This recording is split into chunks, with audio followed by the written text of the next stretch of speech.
कहानी समीर की है। एक बहुत ही आम इंसान एक छोटी सी आईटी कंपनी में काम करता था।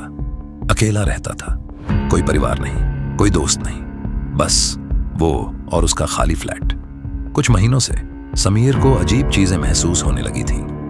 रात को सोते वक्त किसी की सांसों की आवाज, दरवाजे के पीछे किसी के खड़े होने का एहसास, आईने में तो एक पल के लिए कोई और चेहरा।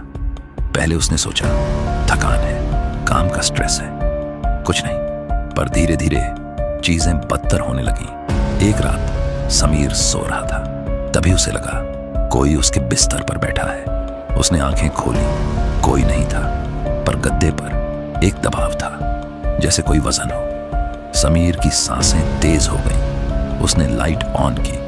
कमरा खाली था, पर हवा में एक ठंडक थी, एक खुशबू थी, बहुत पुरानी, बहुत अजीब।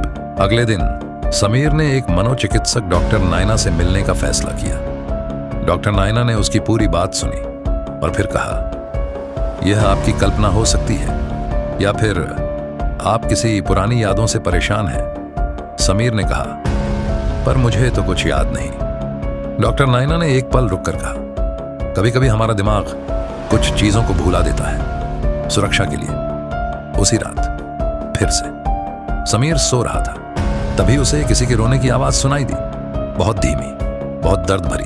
वो उठा। आवाज बाथरूम से आ रही थी। उसने दरवाजा खोला और जो दिखा, एक औरत आईने के सामने खड़ी थी, पीठ समीर की तरफ, सफेद साड़ी, खुले बाल, और वो रो रही थी। समीर की चीख निकल गई और जैसे ही उसने आंखें झपकी, वो गायब हो गई। अगले दिन समीर पंडित जी के पास गया। पंडित जी बहुत पुराने और अनुभवी थे। उन्होंने समीर का हाथ देखा, माथा देखा और फिर गंभीर होकर बोले, तुम्हारे साथ कोई आत्मा जुड़ी हुई है और वो तुमसे कुछ मांग रही है। समीर डर गया। क्या मांग रही है? पंडित जी ने कहा, वो तुमसे याद करवाना चाहती है, कुछ ऐसा जो तुमने भुला दिया है। उसी रात समीर को एक सपना आया। एक लड़की उसी के फ्लैट में हंस रही है, बातें कर रही है समीर के साथ, और फिर अचानक झगड़ा, गुस्सा, धक्का, और वो लड़की सीढ़ियों से गिर गई। सिर से खून, आंखें खुली, पर सांस बंद। समीर चीखते हुए उठा और फिर सब याद आया। वो लड़की उसकी गर्लफ्रेंड थी। एक रात दोनों में बहस हुई। समीर ने गुस्से में धक्का दिया, वो गिर गई और मर गई। समीर ने डर के मारे उसकी लाश छुपा दी और फिर अपने दिमाग को इतना मना लिया कि उसने सब कुछ भुला दिया, पर वो आत्मा भूली नहीं। अब वो बदला लेने आई थी। हर रात समीर को सताने के लिए, हर रात उसे याद दिलाने के लिए कि उसने क्या किया था।